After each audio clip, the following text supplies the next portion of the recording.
wabarakatuh. Salam sejahtera untuk kita semua, Bapak Ibu. Selamat siang. Dimanapun Bapak Ibu saat ini sedang berada, terima kasih sudah berkenan untuk bergabung pada siang hari ini dalam diskusi online. Kita hari ini akan mencoba untuk bersama-sama mendiskusikan terkait dengan pengadaan barang jasa pada rumah sakit yang menyandang BLUD. Ini ngomong-ngomong sampai jam berapa ini Pak Muklis saya untuk presentasi? Pak Muklis? Sampai buka puasa, Pak. Sampai jam 14. Wah, ini jangan lama-lama ini. Jam 14. Ini di sini sudah para ahli semua di sini. Jadi saya hanya ingin mengajak memberikan tema-tema untuk diskusi bareng aja. Oke, kita share dulu untuk materinya. Baik, Bapak Ibu yang saya hormati, siang hari ini kita akan sekali lagi membahas tentang pengadaan barang jasa pada khususnya rumah sakit. Nah, rumah sakit pun di sini adalah rumah sakit yang kita bahas adalah rumah sakit yang sudah menjadi BLUD. Oke, sebelumnya saya ingin memperkenalkan diri saya dulu. Nama saya Saifuddin Zuhri. Ini kok tidak bergerak ini. Wow.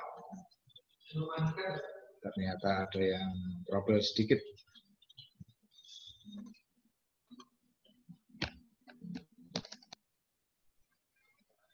Apa yang trouble ya? Sudah bergerak. Sudah bergerak. Di tempat saya malah tidak bergerak ini. Yes. Nah ini macet.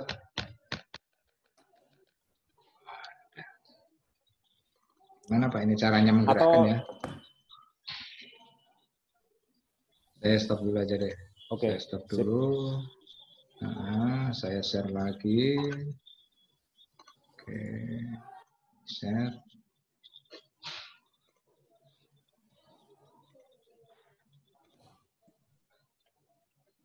Oke, alhamdulillah.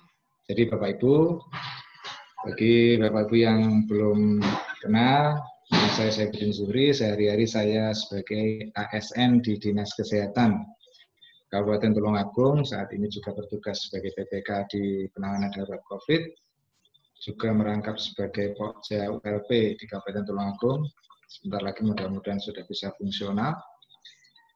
Sementara ini ditugaskan juga sebagai fasilitator pengadaan barang jasa tingkat dasar yang lanjutan KPP, fasilitator pengadaan Alkes, dan pengadaan barang jasa BLUD, biasanya di IAPI Jawa Timur. Ternyata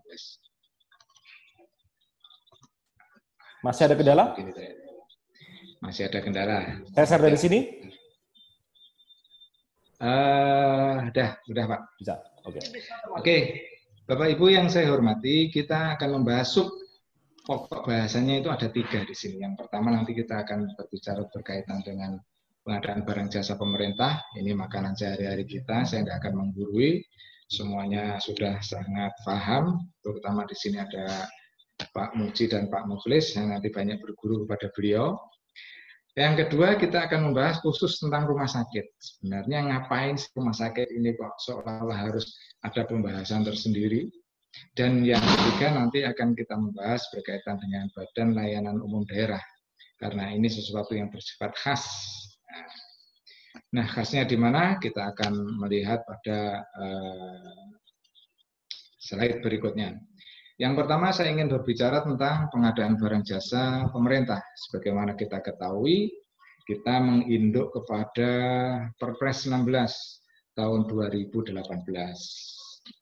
Di sana ada tujuan, ada kebijakan, prinsip, etika, mengatur juga tentang pelaku pengadaan, mulai dari PA, KPA, PPK, PP, Pokja, penyedia, dan sebagainya. Kemudian tahapan pengadaan. Nah, sebagaimana kita ketahui, di Perpres 16 itu secara garis besar, tahapan pengadaan itu ada 3, perencanaan, persiapan, dan pelaksanaan. Saya pikir semuanya sudah tidak asing lagi. Kemudian juga mengatur tentang usaha kecil, nah, produk dalam negeri, dan pengadaan yang berkelanjutan. Kemudian kita juga tahu ada pengadaan secara elektronik, kita diarahkan ke sana. Kemudian berkaitan dengan SDM dan kelembagaan juga diatur. Dan kemudian berkaitan dengan pengawasan, pengaduan, sanksi, dan pelayanan hukum. Nah, Bapak Ibu yang menarik, ternyata Perpres 19/2018 ini menyadari bahwasanya pengadaan barang jasa pemerintah ini sangatlah complicated. Dia harus mengatur mulai hal yang paling sederhana, kecil, hingga pengadaan barang jasa yang luar biasa besar, kompleks, dan seterusnya. Pun demikian, Perpres 16 ini juga menyadari bahwasanya aturan ini tidak cukup bisa digunakan untuk semua jenis. Maka ada jenis-jenis pengadaan barang jasa yang itu tidak bisa digunakan aturan yang sudah ada. Nah, ini diwadahi dalam bentuk pengadaan khusus. Kita tahu pengadaan khusus mempunyai karakteristik yang memang khas, yang tidak bisa disamakan dengan pengadaan barang jasa lainnya pada umumnya. Apa itu pengadaan khusus? Nah, pengadaan khusus di sini ada meliputi pengadaan dalam kondisi darurat. Ini macet lagi slide-nya. Oke, ini aja deh. Pengadaan dalam kondisi darurat, yaitu berkaitan dengan penanganan pengadaan barang jasa yang sangat terkait dengan keselamatan nyawa, sehingga dia pengadaan ini tidak bisa ditunda dan harus dilakukan dengan segera. Semua kita dalam kondisi pandemi COVID mengalami saat ini. Yang kedua yang dimasukkan dalam klausul pengadaan khusus adalah pengadaan di luar negeri. Perpres 16 menyadari betul bahwasanya tidak semua negara bisa melaksanakan pengadaan barang jasa menggunakan Perpres ini. Maka pengadaan di luar negeri sedapat mungkin menggunakan Perpres, tetapi apabila tidak bisa digunakan, menyesuaikan dengan kondisi negara setempat. Kemudian yang ketiga, pengecualian. Nah, di pasal 61 diatur pengecualian ini ada 4, yaitu meliputi BLU, termasuk di dalamnya adalah BLUD, kemudian tarif yang dipublikasikan, kemudian praktek bisnis penginapan, dan diatur lain.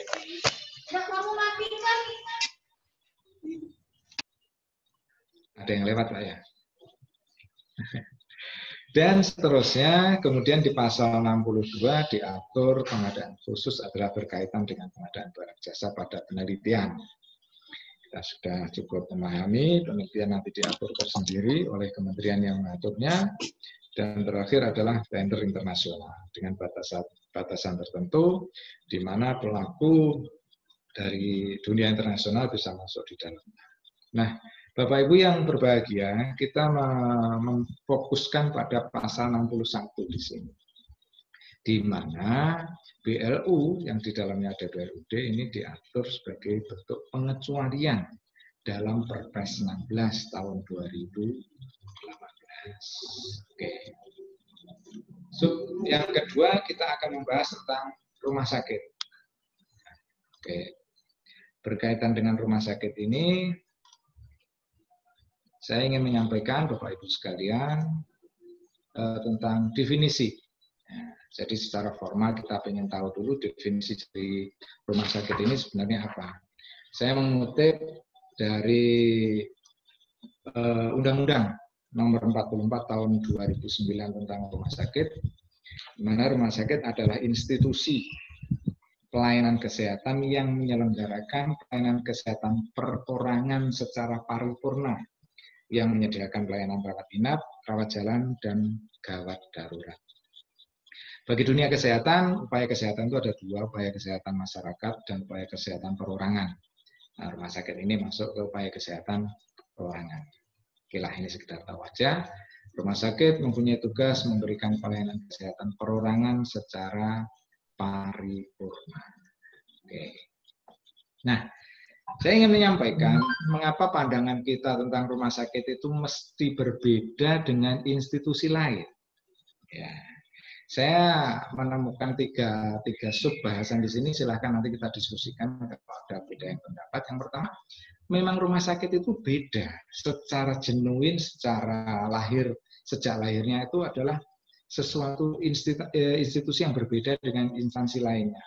Bedanya apa? Misalkan contohnya begini, Bapak Ibu yang kebetulan bekerja di kantor pelayanan yang sama, misalkan di kecamatan atau di dinas kesehatan sajalah. Nah, ketika dibandingkan dengan rumah sakit akan kebutuhan misalkan genset.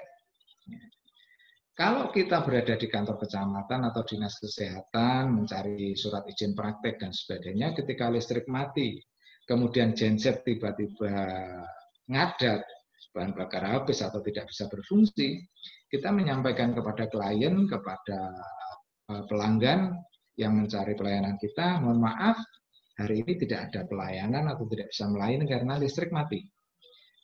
Orang bisa pulang, tapi walaupun dengan hati yang mungkin marah dan sebagainya, tetapi pulang bisa. Tetapi kalau genset di rumah sakit, ketika listrik itu padam, PLN padam, genset tidak bisa pasien itu disuruh pulang karena dia harus tetap dilakukan pelayanan secara intensif. Misalkan di ruang ICU, di ruang IGD, tidak ada kata listrik boleh mati, tidak. Karena mungkin alat bantu pernafasan dan sebagainya senantiasa membutuhkan tenaga listrik.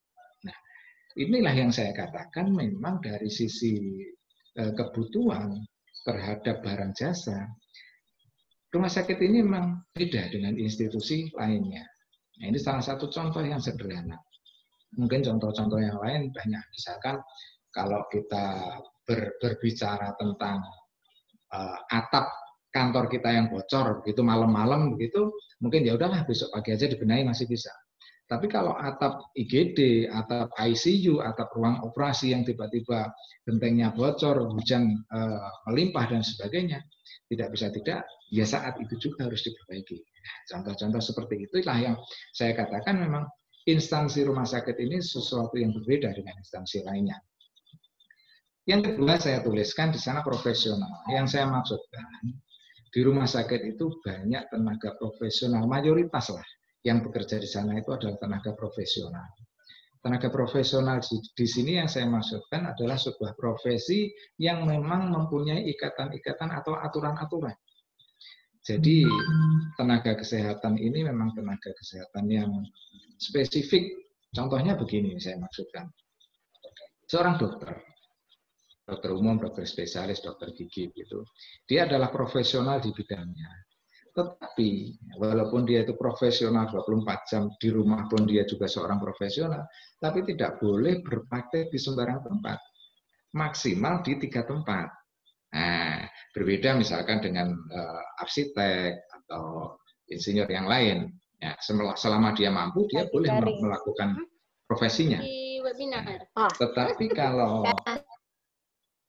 perawat misalkan, bidan, dia hanya boleh praktek di satu institusi saja, di rumah sakit atau di klinik, dan praktek mandiri, misalkan di rumah, satu tempat.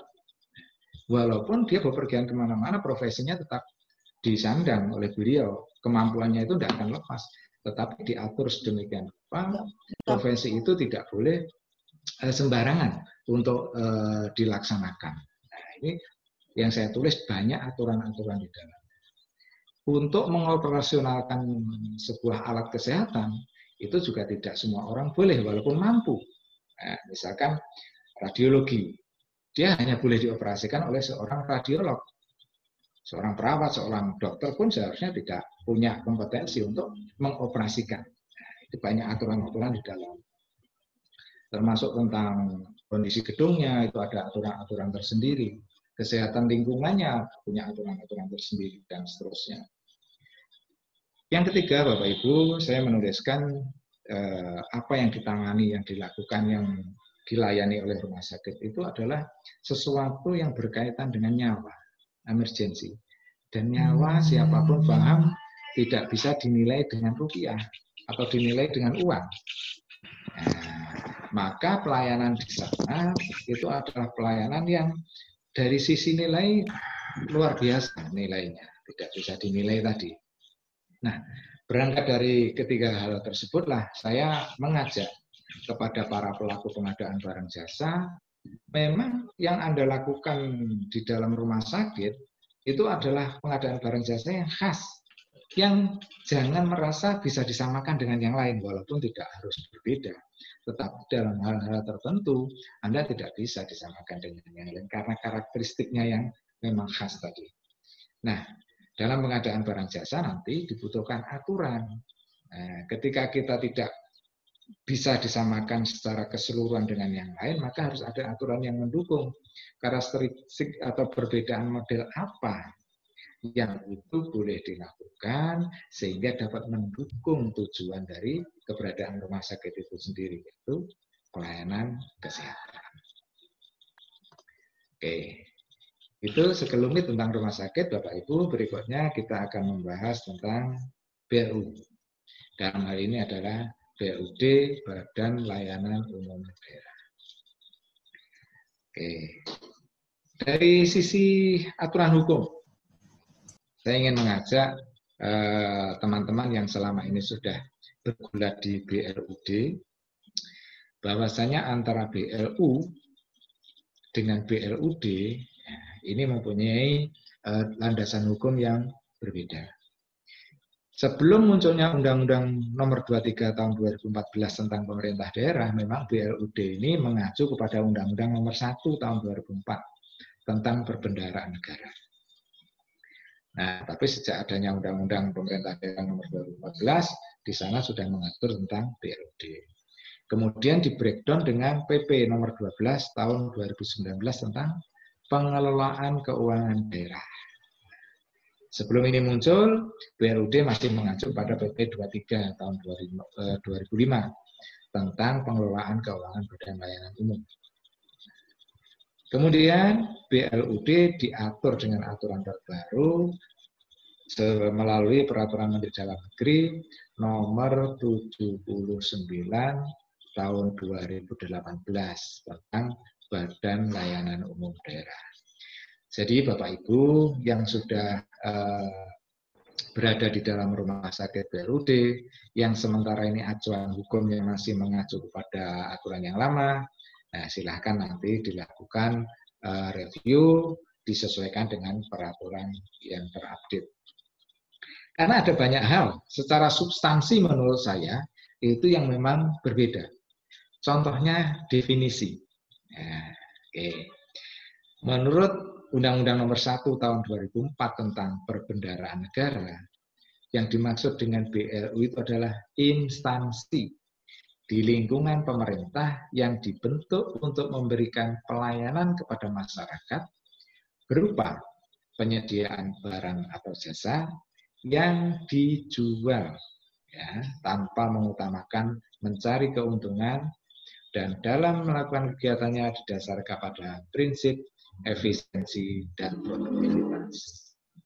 Nah, di dalam Undang-Undang Nomor 23 Tahun 2014 tentang Pemerintah Daerah, definisi khusus BLUD itu adalah sistem yang diterapkan oleh satuan perangkat daerah atau unit kerja pada SKPD dalam memberikan pelayanan kepada masyarakat yang mempunyai fleksibilitas dalam pola pengelolaan keuangan sebagai pengecualian dari ketentuan pada pengelolaan keuangan daerah pada umumnya.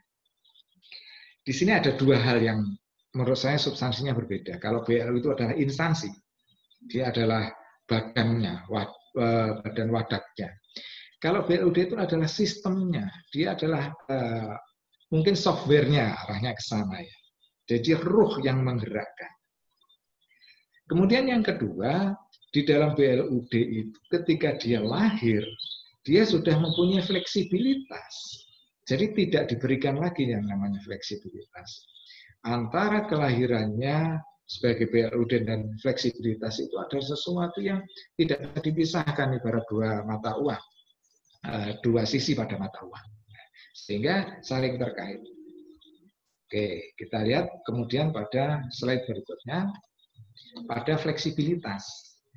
Kalau BLU, sebagaimana diatur pada PP 23 tahun 2005, BLU bertahap diberikan fleksibilitas. Nah, jadi fleksibilitas itu sesuatu yang given, yang diberikan pada batas-batas tertentu berkaitan dengan jumlah dana, pengelolaan barang, dan seterusnya. Artinya apa? Fleksibilitas itu diberikan dengan syarat-syarat tertentu. Kalau syarat tidak terpenuhi, maka BLU tidak diberikan fleksibilitas. Ini sangat berbeda dengan BLUD. BLUD ini walaupun tanpa syarat, pokoknya dia lahir diakui sebagai BLUD, nah, dia secara otomatis menyandang apa yang disebut sebagai fleksibilitas. Kemudian ditegaskan di dalam PP nomor 12 tahun 2019, Kepala Daerah menetapkan kebijakan fleksibilitas BLUD dalam peraturan Kepala Daerah yang dilaksanakan oleh pejabat pengelola BLUD. Artinya apa? Kepala daerah punya kewenangan penuh untuk mengatur yang disebut sebagai fleksibilitas itu dalam batasan apa? Kapan dilakukan? Dilaksanakan oleh siapa? Ini secara penuh fleksibilitas itu ada dan silahkan diatur oleh kepala daerahnya dalam Ini harusnya kan peraturan kepala daerah. Oke. Nah, Bapak Ibu, kembali lagi kepada konsep awal. Sekarang kita melihat pada tujuan. Sebenarnya BLUD itu lahir keberadaannya untuk apa sih? Tidak lain dan tidak bukan. BLUD ini bertujuan untuk memberikan layanan umum. Yang apa? Yang lebih efektif, efisien, ekonomis, transparan, dan bertanggung jawab. Dengan apa? Dengan memperhatikan azas keadilan, kepatutan, dan manfaat sejalan dengan praktek bisnis yang sehat. Ini yang sangat menarik buat saya. Jadi BLUD itu adalah sebuah sistem, sebuah software yang ditanam pada Satker atau UPT Satker dengan menjalankannya itu sesuai dengan praktek bisnis yang sehat. Baru ini ada institusi pemerintah ini yang disematkan dengan pengelolaan model bisnis. Nah, bagaimana kita tahu Bapak Ibu sekalian, bagaimanapun dimanapun yang namanya bisnis itu pasti mencari keuntungan. Dengan cara apa? Ya secara umum orang nyari untung itu menekan sedapat mungkin biaya-biaya produksi dan menjual setinggi-tingginya untuk mendapatkan keuntungan. Nah itu kalau secara bisnis, tetapi dalam BLUD ini tidak semata-mata mencari keuntungan, tetapi adalah dalam rangka meningkatkan pelayanan. Semuanya itu untuk membantu pencapaian tujuan pemerintah daerah. Jadi kalau pemerintah daerah bertujuan mensejahterakan masyarakatnya, salah satunya adalah melalui pelayanan kesehatan yang prima, yang bagus, yang terjangkau, dengan sarana BLUD, maka harapannya tujuan tersebut dapat dicapai.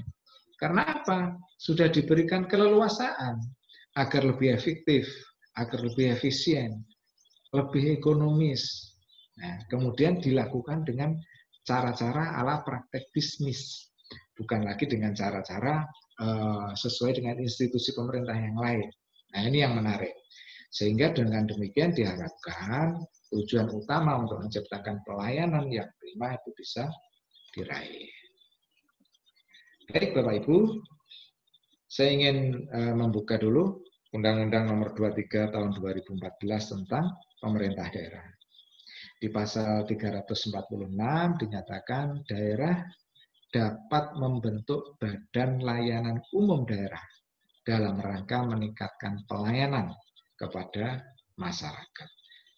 Jadi tujuan akhirnya adalah meningkatkan pelayanan. Kemudian di dalam penjelasannya didefinisikan bahwasanya yang dimaksud dengan badan layanan umum daerah adalah sistem. Nah, sebagaimana yang saya kutip di depan tadi. Ya adalah sistem, bukan lagi sebuah institusi, tapi sebuah sistem, sebuah aplikasi, sebuah ruh, sebuah semangat yang itu diinjek di dalam Satker atau unit pelaksana teknisnya agar mampu secara cepat, secara luas, secara efisien dapat mencapai tujuan.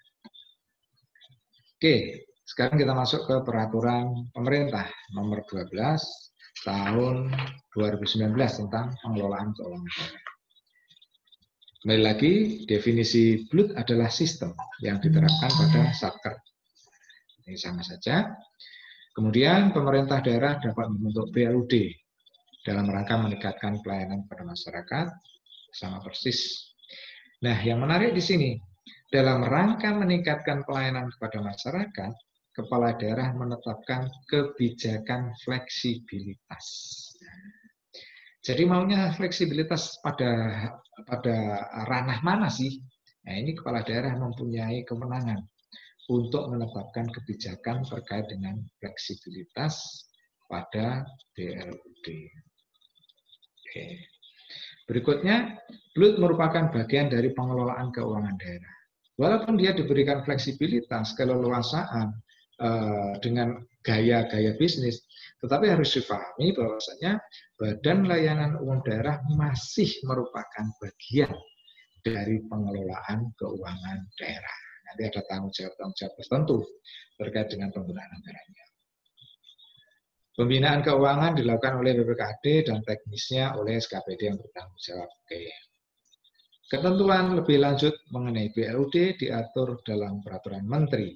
Nah, ini amanah inilah yang disambut oleh peraturan Menteri Dalam Negeri yang mengatur secara khusus terhadap BLUD, yaitu peraturan Menteri Dalam Negeri nomor 79 tahun 2018. Masih pada pasal 1 angka 1, definisi BLUD adalah sistem. Nah, kemudian di sini disebutkan yang dimaksud dengan fleksibilitas di dalam pola pengelolaan keuangan daerah itu apa? Fleksibilitas adalah keleluasaan dalam pola pengelolaan keuangan dengan menerapkan praktek bisnis yang sehat untuk meningkatkan layanan kepada masyarakat tanpa mencari keuntungan dalam rangka memajukan kesejahteraan umum dan mencerdaskan kehidupan bangsa. Secara kasar gitu mungkin bisa dikatakan pengelolaan keuangan BLUD itu ya tirulah praktek bisnis di luar sana. Nah, jadi silahkan untuk mengelola model keuangannya itu dengan model-model perusahaan yang memang mengejar keuntungan. Tetapi di sini disebutkan tujuannya bukan keuntungan, tapi tujuannya adalah untuk meningkatkan pelayanan.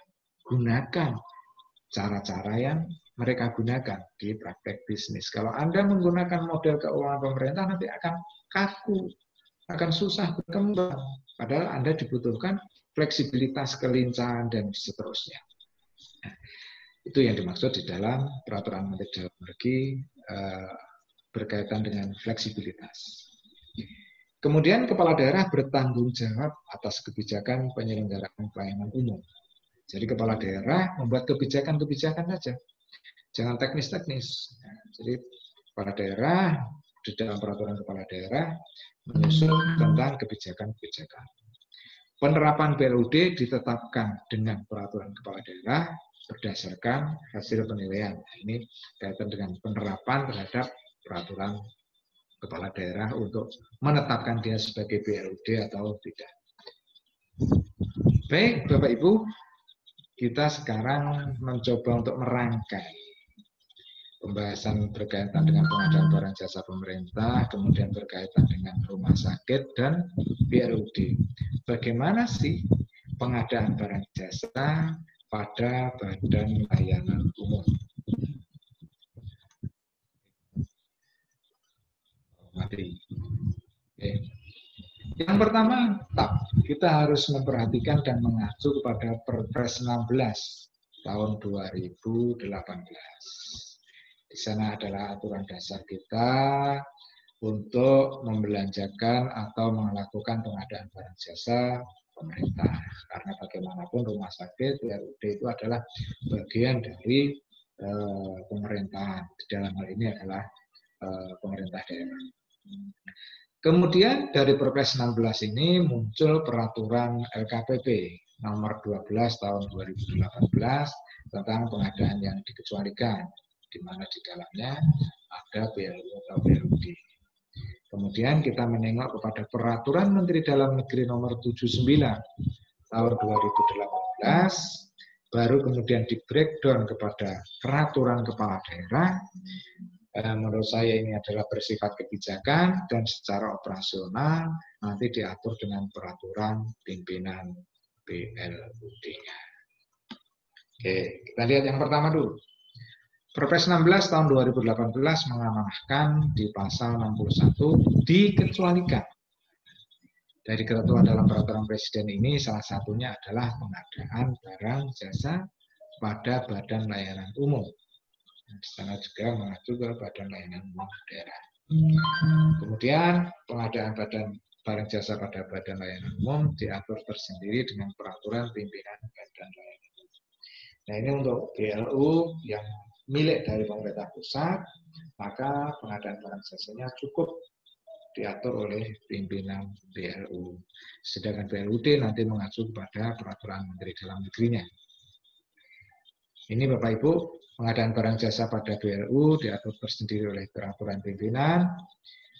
Pengaturan pengadaan barang jasa dalam peraturan pimpinan meliputi mulai dari perencanaan, persiapan pengadaan, persiapan pemilihan, pelaksanaan pemilihan, dan pelaksanaan kontrak.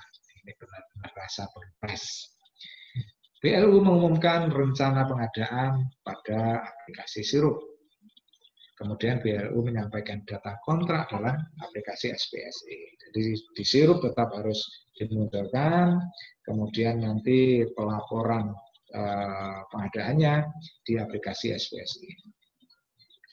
Dalam hal BLU belum menetapkan peraturan pimpinan BLU, pelaksanaan pengadaan barang jasa berpedoman pada peraturan perundangan di bidang pengadaan barang dan jasa pemerintah. Jadi mengacu pada Perpres jika memang belum ada aturan tersendiri. Nah, Bapak Ibu yang saya hormati, sekarang kita melihat di Permendagrinya nomor 79 tahun 2018 tentang Badan Layanan Umum Daerah. Saya langsung ke pasal 76. Pengadaan barang dan jasa pada BLUD yang bersumber dari APBD dilaksanakan berdasarkan ketentuan peraturan perundang-undangan mengenai pengadaan barang jasa pemerintah. Jadi kalau Bapak Ibu berada di rumah sakit BLUD, kemudian akan melakukan pembelanjaan dengan sumber anggaran dari APBD, maka harus mengacu kepada aturan Perpres 19 tahun 2018 dan aturan turunannya. Sedangkan yang kedua, pengadaan barang jasa pada BLUD yang bersumber dari jasa layanan, hibah tidak terikat, hasil kerjasama dengan pihak lain, dan lain-lain pendapatan BLUD yang sah diberikan fleksibilitas. Ini kata kuncinya di sini. Jadi pengadaan barang jasa pada BLUD yang bukan dari APBD diberikan fleksibilitas. Fleksibilitas itu apa sih? Fleksibilitas berupa pembebasan sebagian atau seluruhnya dari ketentuan peraturan perundangan mengenai pengadaan barang dan jasa pemerintah. Jadi perlu ditegaskan sekali lagi bahwasanya peraturan pengadaan barang dan jasa pemerintah itu kan menginduk pada Perpres 16. Tadi sudah kita sampaikan di awal. Di dalam Perpres 16 itu mengatur tentang tujuan, kebijakan, prinsip etika, pelaku, tahapan, dan macam-macam semuanya. Kalau kita berada di pengadaan barang jasa BLUD, silahkan. Anda boleh menggunakan itu, boleh menggunakan sebagian, atau tidak menggunakan sama sekali Perpres. Boleh. Jadi di sini ditegaskan fleksibilitas itu berupa pembebasan sebagian atau seluruhnya. Nah, kalau kita mengambil pembebasan secara keseluruhan, berarti ya sudah, saya tidak mau pelaku pengadaan saya disebut oleh Perpres 16 itu pejabat pembuat komitmen. Saya akan ganti aja dengan pejabat penandatangan kontrak, boleh. Saya ganti aja dengan misalkan pejabat pembelian, boleh. Ketika kita mengambil opsi untuk berbeda seluruhnya. Kalau di dalam Perpres itu kan ada tahap perencanaan, persiapan, dan pelaksanaan. Misalkan seperti itu. Saya beda deh, saya cuma persiapan dan pelaksanaan aja, misalkan begitu. Nah, asalkan ada landasan logika berpikir yang benar sesuai dengan praktek bisnis tadi, nah, silakan aja. Nah, semuanya diwadahi, ya, difasilitasi oleh Permendagri ini.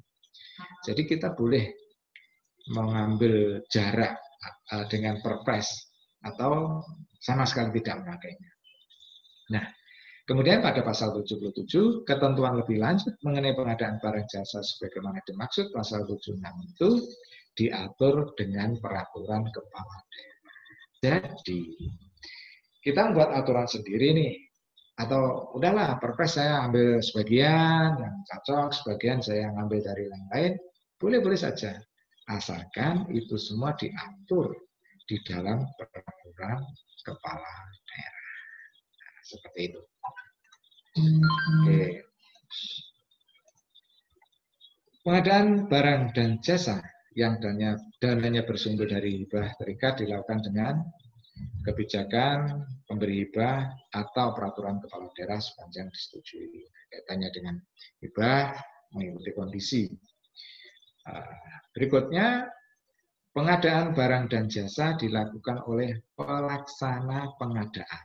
Nah, ini sudah terminologi yang berbeda dengan Perpres. Di Perpres itu kan ada pelaku pengadaan.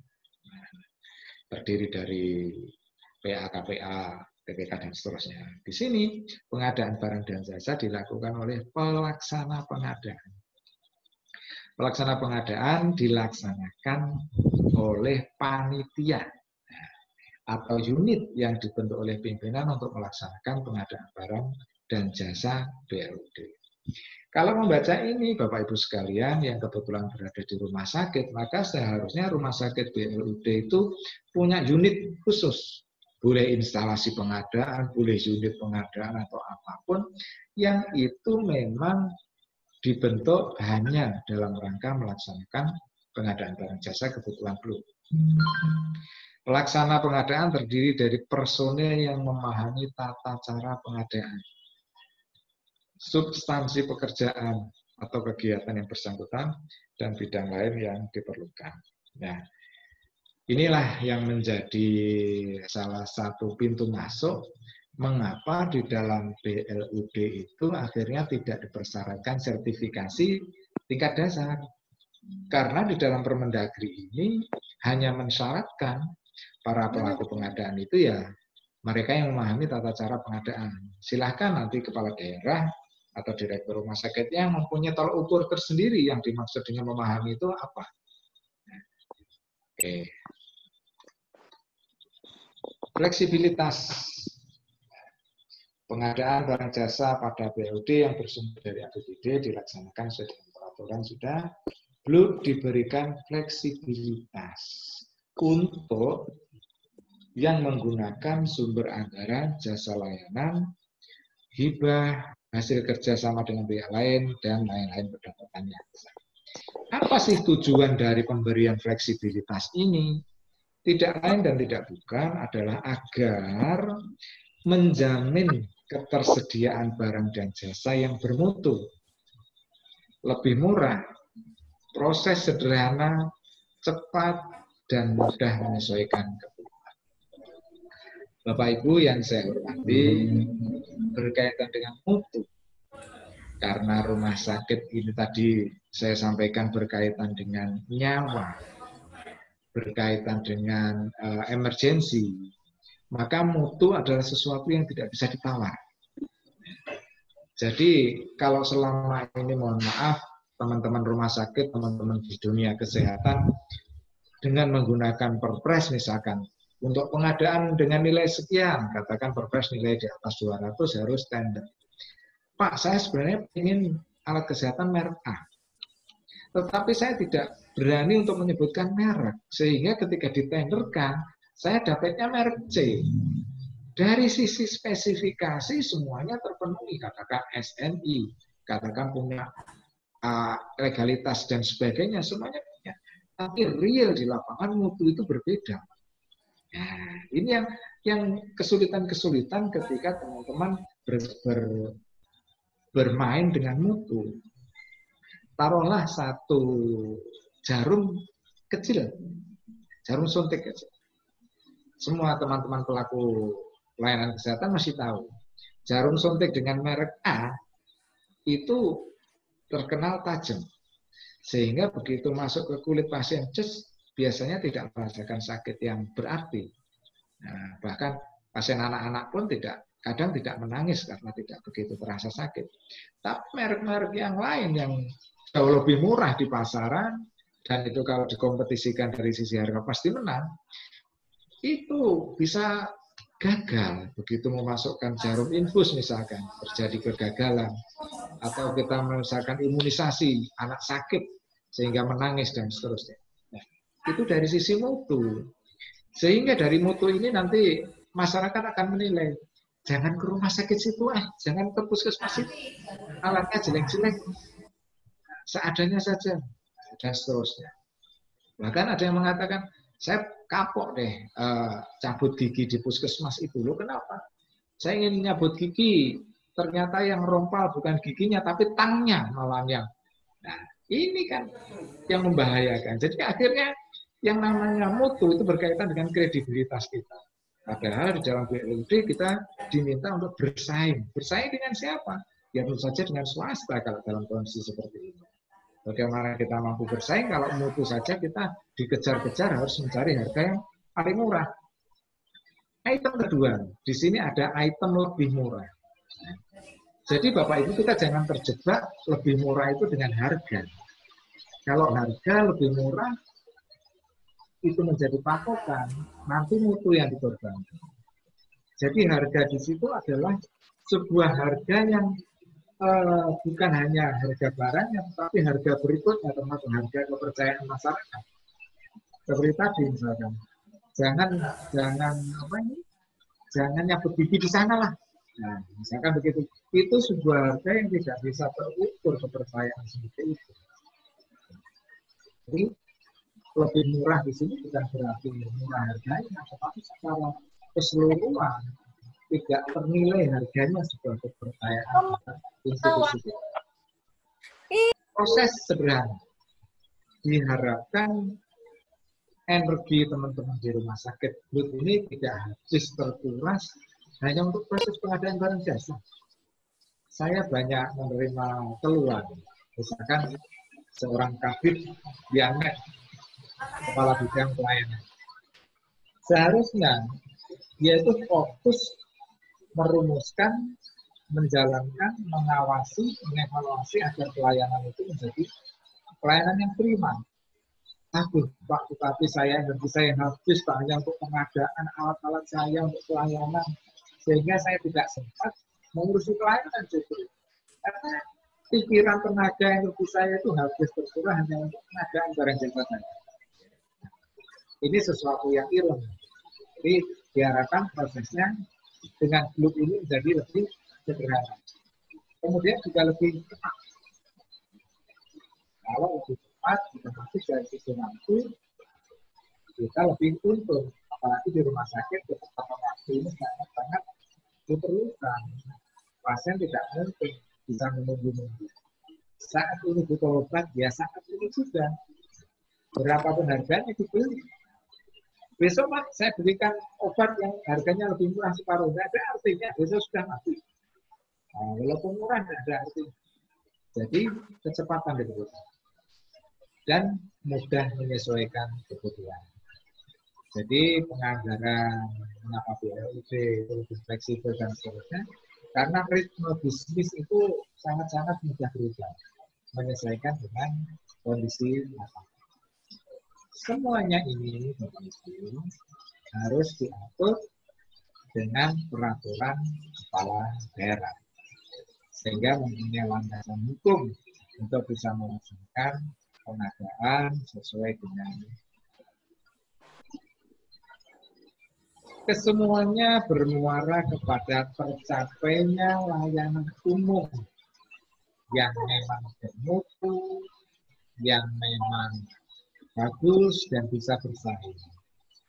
maka dibutuhkan peraturan kepala daerah tentang pengadaan barang jasa pada CPUD untuk menjamin ketersediaan barang jasa dalam rangka menunjang pencapaian pada tujuan organisasi, yaitu pelayanan.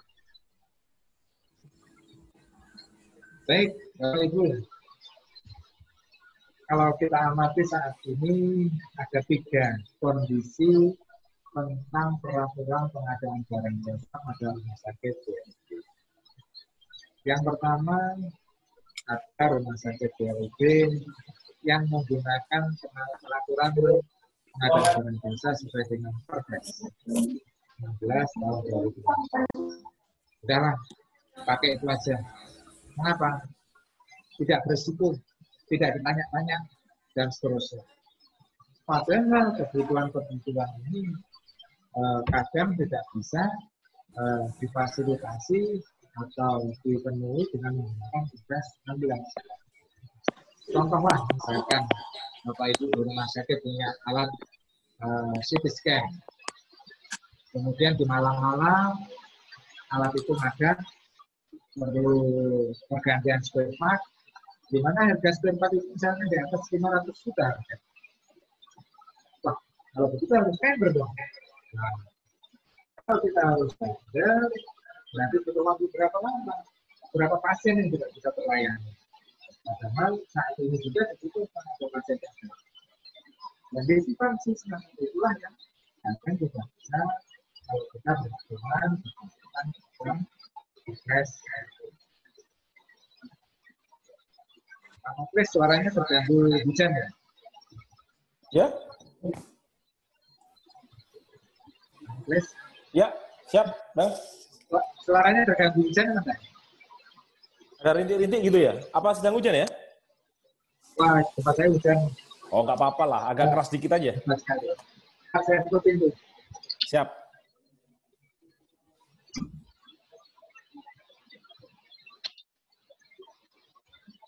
Oke. Kemudian yang kedua, Bapak Ibu, ada sebagian rumah sakit yang mengadopsi sebagian proses dan mencoba untuk menyesuaikan sebagian yang lain dengan kebutuhan. Nah, ini 90% peraturan yang saya amati itu hanya mengatur tentang jenjang nilai. Jadi kalau perpres, barang, instruksi, dan selainnya itu kan sampai dengan 200, di atas 200 itu tender. Nah, mereka menaikkan nilai itu. Ini baru tender misalkan di atas 1 miliar. Di bawah itu boleh 90% hanya mengatur tentang jenjang nilai. Dan 90% tidak mengatur tentang substansi. Substansi pengadaan itu kan bukan pada jenjang nilai. Jadi seolah-olah kalau tidak mengatur jenjang nilai, seolah-olah everything is okay, sudah selesai. Nah, jadi ini yang harus kita paham. Yang ketiga, banyak atau ada beberapa rumah sakit yang sudah mulai membangun dirinya, membuat aturan yang pengadaan barang jasanya dengan menggunakan peraturan yang berbeda dengan Perpres 16 2018. Karena apa? Perpres 16 dipandang kurang sejalan atau tidak bisa memenuhi kebutuhan-kebutuhan yang bersifat fleksibel, yang bersifat harus segera, aturan yang lebih ringkas, yang lebih fleksibel. Dan mereka berpikir bahwasanya BLUD itu memang dikelola oleh bisnis. Bisnis itu bercirikan fleksibilitas, bercirikan sederhana tetapi akutabel.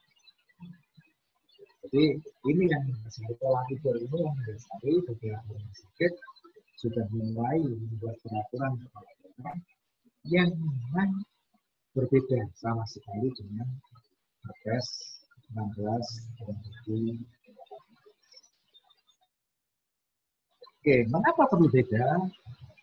Ini beberapa hal yang perlu kita diskusi.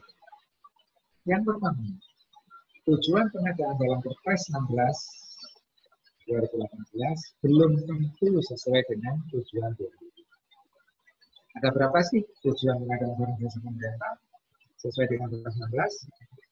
Untuk mendapatkan kuantitas tempat kerja. Kemudian misalkan adalah salah satu contoh tujuan pengadaan barang jasa adalah meningkatkan penggunaan produksi dalam ekonomi kecil. Nah, tetapi BLUB itu tidak punya tujuan-tujuan begitu. BLUB itu semata-mata bagaimana pelayanan di rumah sakit saya itu bisa berkualitas, bisa bersaing, bisa memuaskan pelanggan. Terlepas dari nanti saya itu harus berpihak kepada ekonomi mikro kecil dan seterusnya.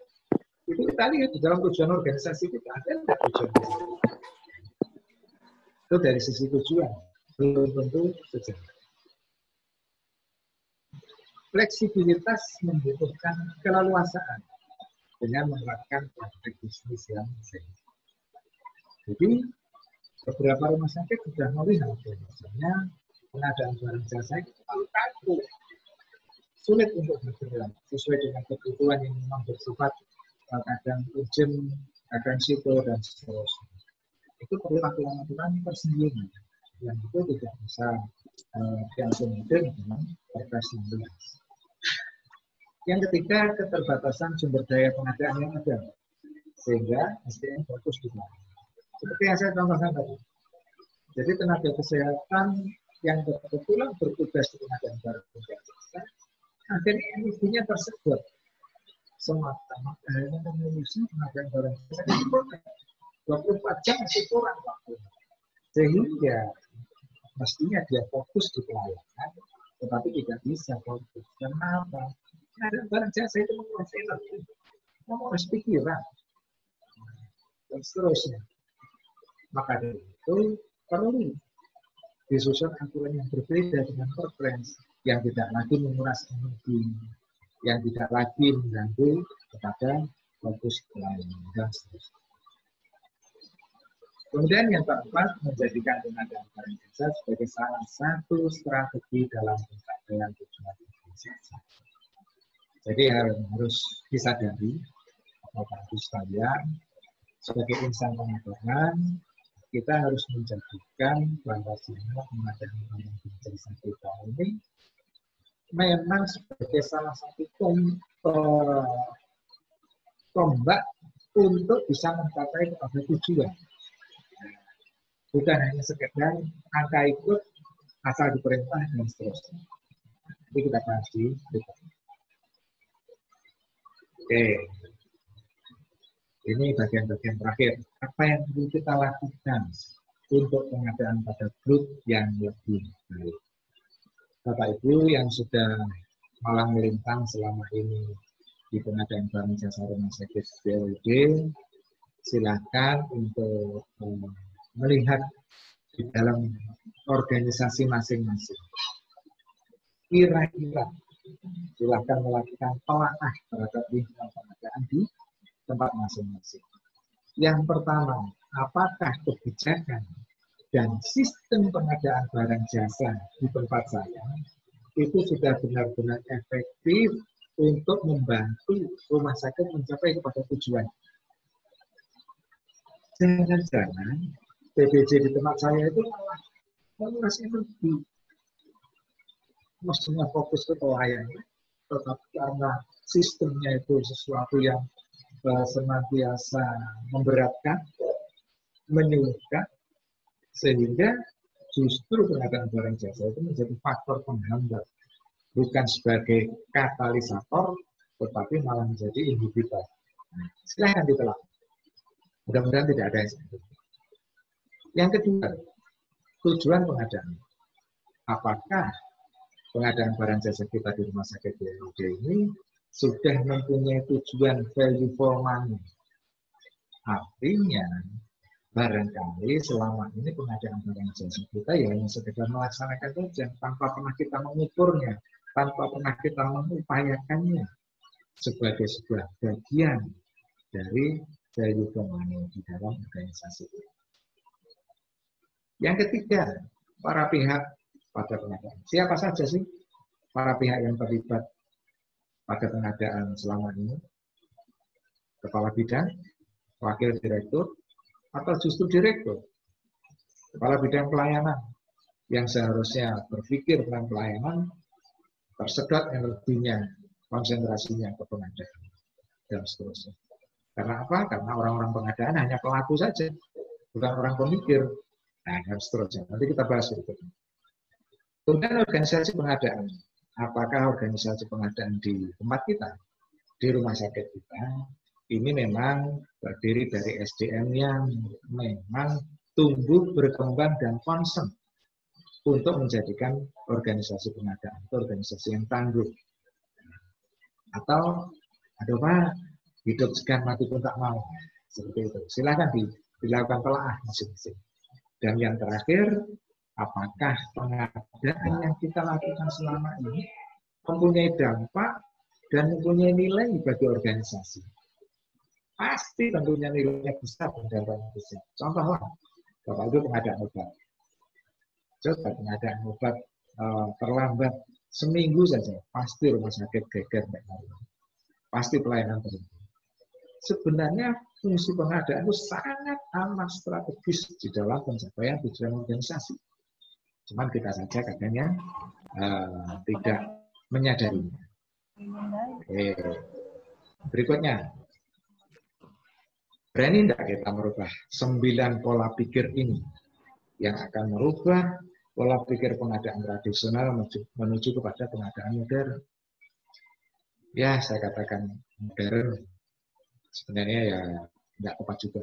Tapi paling tidak kita mencoba untuk mengajak Bapak Ibu sekalian merubah pola pikir pengadaan BLUT yang selama ini ada menuju kepada pola pikir yang lebih baru yang akan menunjang pencapaian kepada tujuan BLUT itu sendiri.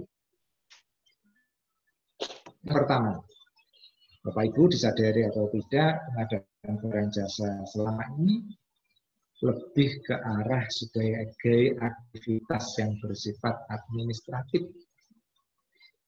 Kita ini kehabisan waktu, kehabisan tenaga itu untuk ngumpulin izin, untuk menyusun SPD, untuk mencocok-cocokkan SPJ dan seterusnya. Nah, diakui atau tidak? Kalau masih semacam itu adalah pengadaan lama. Dan kita harus berpikir bahwasanya pengadaan itu adalah aktivitas analisis. Kita menganalisa barang ini adanya di mana, bagaimana cara pembelian yang efektif agar tidak menguras energi dan seterusnya. Itu kita melakukan analisis dan strategis. Bagaimana strateginya? Bagaimana cara pemilihan, bagaimana cara mengikat kontrak dengan penyedia dan seterusnya. Kita harus berpikir ke sana. Jadi jangan lagi berhenti pengadaan barang dan jasa ini hanya bersifat administratif. Mari kita tingkatkan menuju pada aktivitas yang analisis dan strategis. Yang kedua, diakui atau tidak, staf pengadaan selama ini mengerjakan permintaan pengadaan. Jadi ini ada RUP biasanya begitu ya, atau DPA dan sebagainya kalau di itu. Ini Pak, daftar pengadaan tahun ini diserahkan kepada staf pengadaan. Nah, tanpa pernah tahu ini sejarahnya gimana sih. Udahlah, yang penting pokoknya setahun ini saya butuh obat sebanyak ini, butuh alat kesehatan ini dan seterusnya. Staf pengadaan lebih bersifat reaktif. Ke depan, staf pengadaan tidak boleh seperti itu lagi. Staf pengadaan harus bersifat proaktif, berkolaborasi dengan pengguna, mulai dari pembuatan perencanaan sebagai sebuah strategi pengadaan. Sebenarnya 10 tahun ke depan, rumah sakit itu mau jadikan apa sih? Tahapan-tahapannya pengadaan barang jasa, pengadaan untuk investasi, apa saja sih? Bagaimana cara mencapai tujuannya? Itu yang harus terlibat sejak awal. Insan pengadaan. Bukan hanya menerima order untuk melakukan pengadaan barang jasa. Yang ketiga, staf pengadaan melakukan survei harga barang.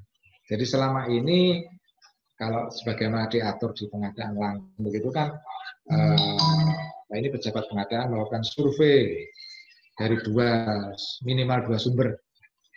Ini seolah-olah menjadi guidance kita, ya tugas kita itu hanya melakukan survei harga barang. Padahal seharusnya kita mencari informasi tentang penyedia itu secara aktif, menganalisa pasar. Pasar ini sebenarnya gimana sih? Ada monopoli, oligopoli, atau pasar ini terjadi persaingan bebas? Rantai pasokannya seperti apa? Tingkat persaingan usahanya seperti apa? Ini yang harus dilakukan oleh para pelaku pengadaan. Sehingga bukan hanya yang penting survei harga, ada berita acaranya seolah-olah selesai. Oke, itu yang ketiga. Yang keempat, Bapak Ibu, diakui atau tidak, selama ini kita rasanya sudah lega kalau melakukan pengadaan barang jasa mendapatkan harga terendah. Beres Pak, nanti kalau diaudit udah beres. Ini pesaingnya lebih tinggi dan saya mendapatkan harga terendah. Kita seolah-olah sudah merasa puas. Nah, padahal seharusnya kita fokus pada biaya terendah. Bisa jadi harganya rendah, tapi maintenance-nya, nanti operasionalnya, wah mahal bukan kepala. Itu kan urusan sana Pak, saya bagian pengadaan sih urusan pembelian aja. Mindset semacam ini yang harus kita rubah. Kita harus berpikir bahwasanya pengadaan kita ini akan digunakan untuk masa jangka waktu yang panjang. Sehingga kita harus juga berpikir bahwasanya fokus kita adalah biaya terendah. Mungkin Bapak Ibu yang ada di kota, misalkan di Manado, membeli sebuah alat di kota yang sama, harganya 100 juta. Wah, ini saya dapat dari internet, harganya 90 juta ada di Jakarta. Nah, setelah ditambah dengan biaya kirim, ternyata sama juga 100 juta. Tetapi kalau ada komplain, kerusakan, dan sebagainya, jauh dong di Jakarta. Nah, kita menjadi kesulitan. Lebih baik yang ada di dekat kita dengan harga yang relatif tidak jauh berbeda, tetapi ke depan biaya-biayanya akan jauh lebih murah bila dilakukan dan seterusnya. Yang kelima, Bapak Ibu, selama ini para pelaku pengadaan banyak yang fokus pada penyiapan dokumen dan kepatuhan pada regulasi. Kita selalu membaca regulasi dan kita berupaya untuk menjadikannya sebagai kitab suci. Seolah-olah yang paling benar adalah yang harus sesuai dengan regulasi. Dokumennya lengkap, nanti kalau ada audit sudah bebas. Kita lupa bahwasanya pengadaan barang jasa itu tujuannya bukan untuk semata-mata melaksanakan aturan. Ada tujuan yang lebih jauh kalau kita gali. Yaitu apa? Fokus pada pemenuhan kepuasan pada pelanggan, baik internal para penggunanya ataupun pelanggan eksternal penyedianya. Jadi kita harus membina hubungan yang seperti itu. Bagaimana barang jasa yang saya adakan itu memang sesuai dengan yang dibutuhkan oleh pengguna saya. Pak, saya pokoknya mau jarum yang paling tajam. Yang paling tajam berdasarkan alamat ada merek ini. Tidak bisa Pak, kita ini tender, kita tidak boleh menyebut merek dan seterusnya.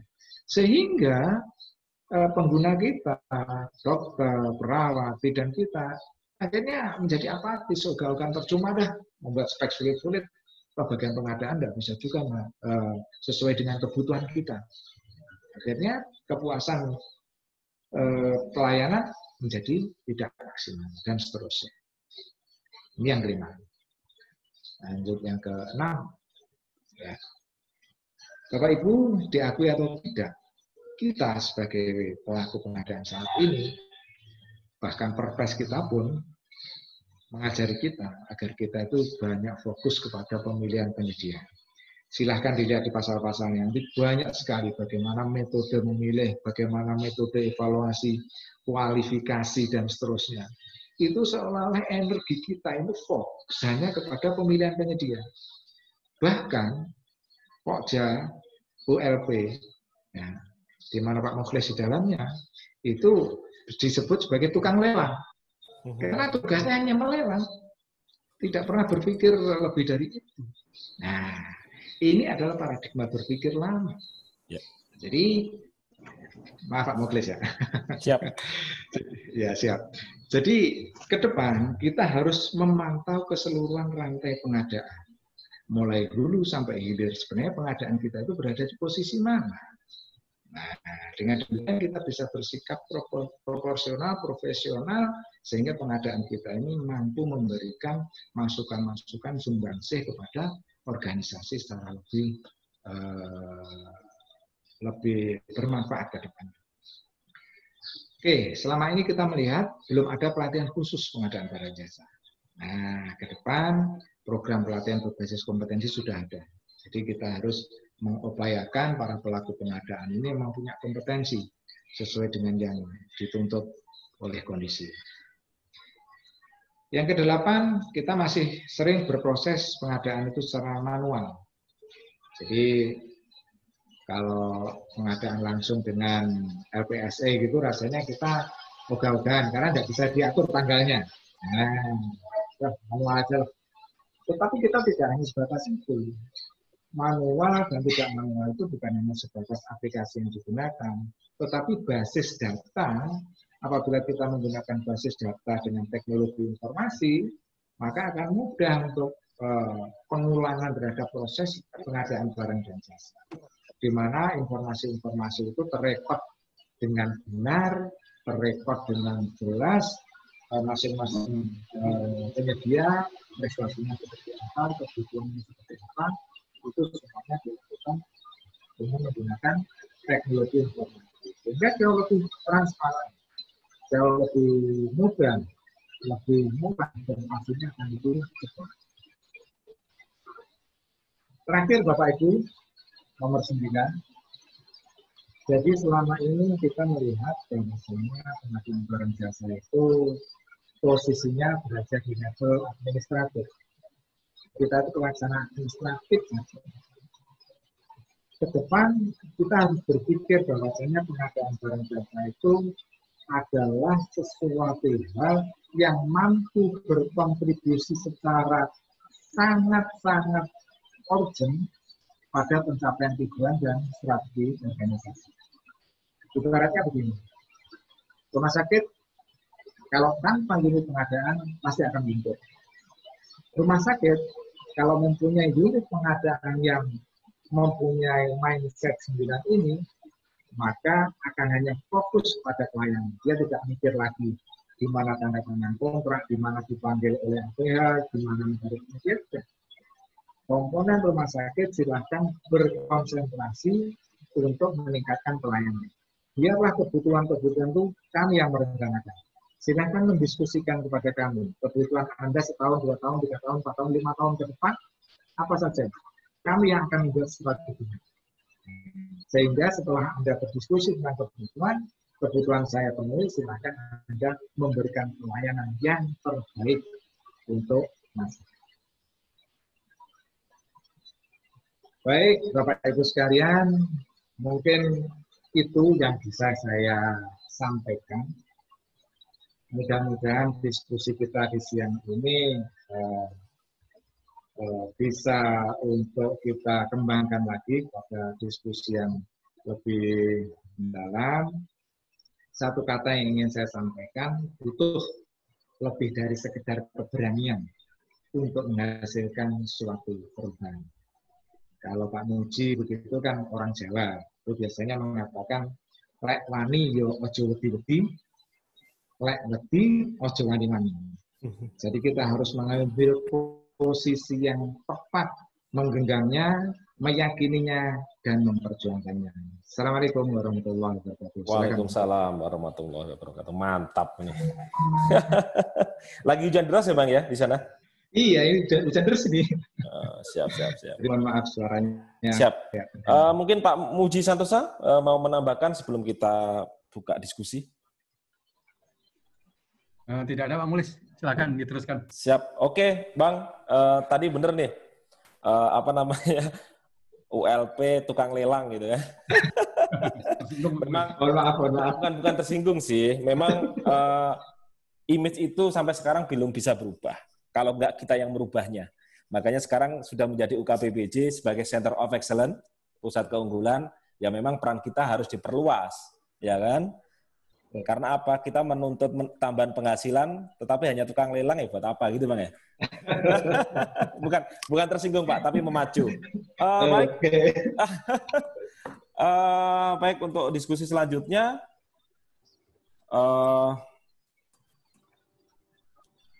Pak Juli Winarto, silakan Pak. Silakan Pak Juli. Apa yang perlu didiskusikan? Terima kasih. Assalamualaikum warahmatullahi wabarakatuh. Waalaikumsalam warahmatullahi wabarakatuh. Salam kenal pada semua peserta ini. Saya Juli Winarto dari PPSDM Jawa Timur. Pak narasumber, Pak Zuri.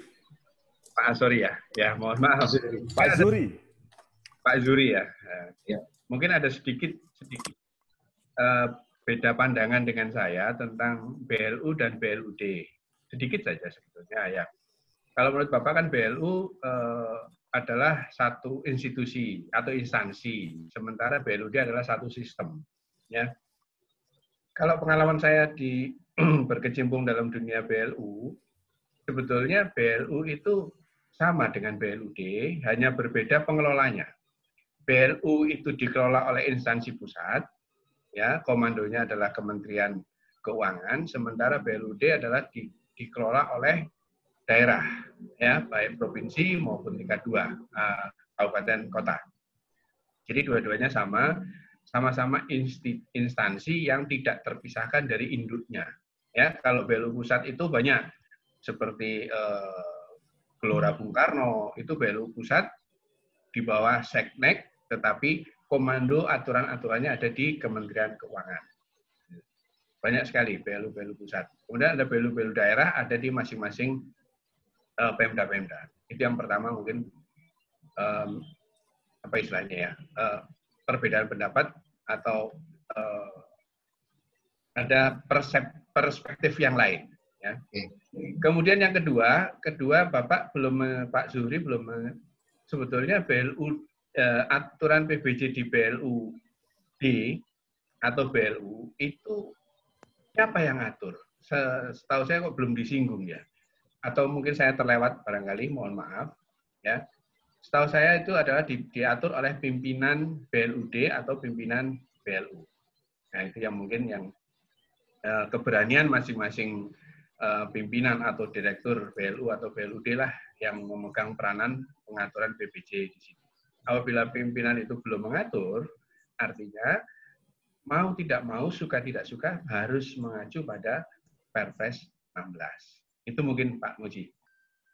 Diskusi sedikit tentang pengadaan barang dan tentang BLU-nya. Terima kasih Pak Muji. Monggo. Siap Pak Juli. Silakan Bang Zuri menanggapi diskusi kita. Oke, terima kasih kepada Pak Juli Winarto dari PPSDM. Ya, jadi berkaitan dengan apakah BLU atau BLUD itu sesuatu yang sama atau berbeda. Saya mencoba mengamati dari sekian puluh yang bisa saya lihat aturan pengadaan barang jasa BLUD, karena saya bicara tentang BLUD, itu memang mengacunya kepada aturan tentang BLU. Jadi di sini di layar ini Bapak bisa melihat sebelum muncul aturan tentang Undang-Undang 23 tahun 2014, kemudian disusul PP 12 tahun 2019 dan Permendagrinya masih Permendagri lama, memang BLUD itu mengacu pada aturan yang sama dengan BLU, yaitu Undang-Undang 1 tahun 2004. PP 23 tahun 2005. Itu aturannya masih besar. Saya pada kesempatan ini hanya ingin mengingatkan kepada teman-teman yang ada di BLUD, Anda itu sebenarnya punya dasar hukum yang sudah beda loh dengan BLU, walaupun BLUD boleh masih tetap mengacu pada aturan yang lama. Tetapi alangkah lebih tepatnya Anda menginduk pada aturan yang terbaru. Di sini. Kemudian berkaitan dengan definisi, jelas sekali. Kalau kita mengacu kepada Undang-Undang Nomor 23 tahun 2014, di sana disebut BLUD itu adalah sistem. BLUD ada D-nya. Karena ini berkaitan dengan pengaturan tentang pemerintah daerah. dan juga penjelasan pada pasal 346 pada Undang-Undang Nomor 23. Jadi memang dari sisi definisi kalau menurut saya sudah berbeda, kecuali menurut pengalaman Pak Juli mungkin penjenengan sudah puluhan tahun mengamati BLU dan BLUD mengacunya kepada aturan yang sama.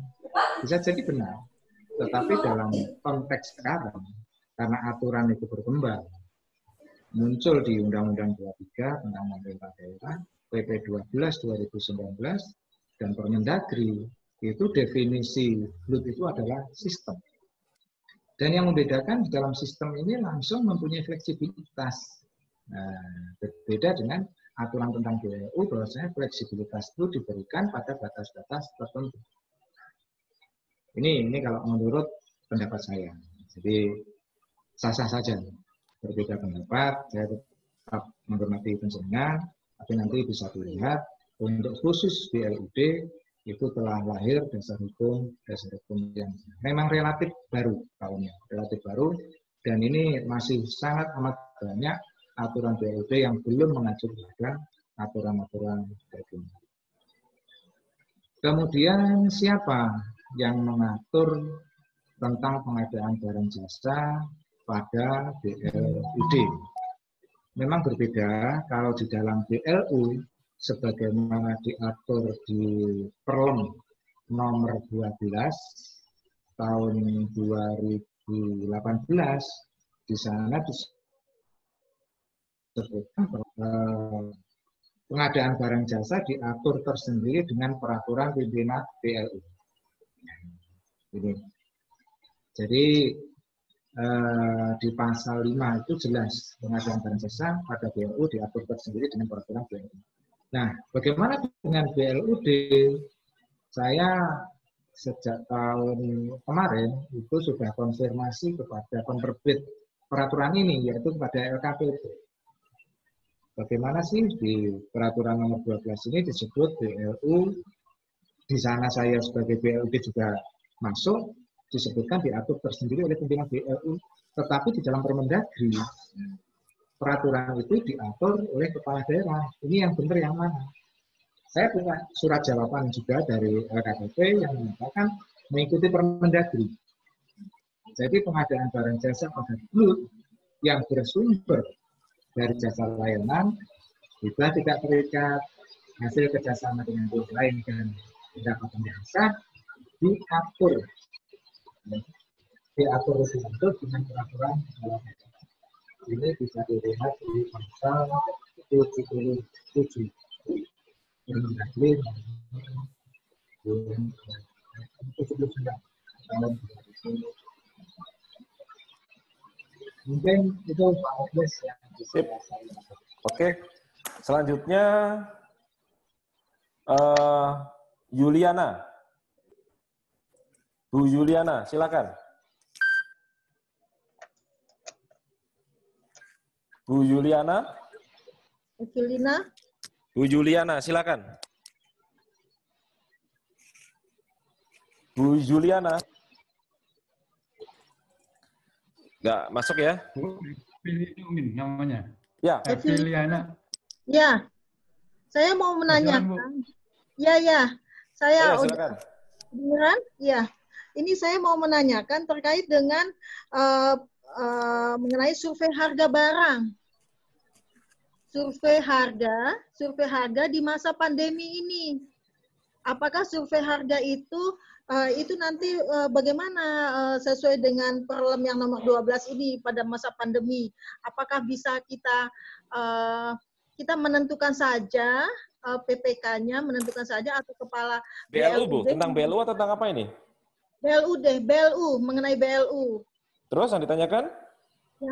Yang ditanyakan mengenai pelaksanaan survei harganya di masa pandemi ini. Kan banyak pertanyaan-pertanyaan dari rumah sakit mengenai harga dari pengadaan barang dan jasa ini harganya. Itu saya mau menanyakan itu saja. Bang Juri bisa memahami maksudnya?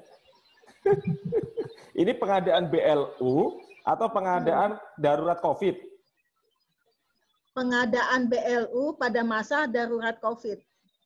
Oke, Bu Eviliana, berada di mana ini posisi? Di DKI ya? Itu aja, Pak. Oke, siap Bang. Terima kasih. Sebenarnya pertanyaan saya, apakah itu punya aturan tersendiri tentang pengadaan jasa di BLU? Iya. Kalau punya, ya itu diikuti. Kalau punya itu diikuti. Suaranya kurang jelas Bang kelihatannya. Mohon. Jadi kalau punya aturan tersendiri berkaitan dengan BLU, silakan untuk diikuti aja. Tetapi kalau aturan pengadaan barang jasa BLU misalkan belum masuk tentang darurat, ya silakan pakai SE dari KPP tentang pengadaan barang jasa dalam penanganan. Kalau ini kaitannya dengan COVID atau non-COVID? Ya, masa COVID-19 ini kaitannya dengan itu. Bukan masanya, apakah pengadaan barang jasa ini dalam rangka penanganan COVID atau tidak? Iya. Ya, kalau penanganan COVID itu tidak perlu survei harga. Oh. Itu harus fokus kepada bagaimana kebutuhan barang jasa itu segera dapat dipenuhi. Masalah harga itu jangan dipikir tuh, ini nyawa. Nyawa seseorang itu harga berapapun itu akan kita beli. Ya. Jadi mohon maaf misalkan keluarga kita sakit tengah malam, misalkan terus kita nyari sewaan kendaraan untuk mengantar ke sana. Ini 2 juta, ya pasti saya bayar 2 juta. Padahal biasanya 500.000. Karena nyawa. Apalagi dalam kondisi pandemi COVID ini kita berusaha menyelamatkan ribuan mungkin jutaan nyawa. Jadi jangan berpikir harga tuh. Berpikir itu adalah di mana barang jasa itu ada dan bisa kita beli. Nah, ketika dalam darurat COVID, harga itu menjadi tanggung jawab penyedia. Karena di dalam SELPP itu, penyedia harus bersedia untuk memberikan bukti bahwasanya harganya itu adalah wajar. Nanti kalau tidak wajar, biar auditor yang berhubungan dengan penyedia. Saya sebagai PPK di daerah ini berebut. Beli masker aja saya berebut dengan daerah lain. Harganya berapa? Berapapun asalkan tenaga kesehatan saya hari ini bisa pakai masker. Kalau tidak, pasti dia nanti akan jatuh sakit. Nah, jadi harga Bapak tanggung jawab ya. Saya beli ke Bapak. Bapak harus bertanggung jawab kalau harganya itu wajar. Kalau Bapak sampai mengambil keuntungan lebih tidak wajar, Bapak nanti harus mempertanggungjawabkan di depan auditor. Jadi mohon maaf, fokus kita jangan masih kepada survei harga barang. Nah ini, sebagaimana yang ada di slide ini. Tapi dalam kondisi COVID, bagaimana fokus kita adalah segera terpenuhinya kebutuhan. Mungkin itu bisa dipahami, Bu. Kecuali bukan darurat COVID, itu beda lagi ceritanya. Terima kasih. Oke, selanjutnya Inspektorat Kendal. Silakan. Inspektorat Kendal, pengawas apa ini? Tidak bisa? Oke. Lanjut ke Mariana Latole. Silakan.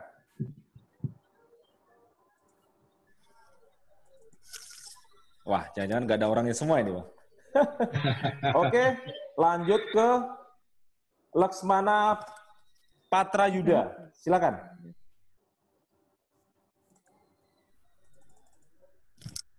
Laksmana Patrayuda.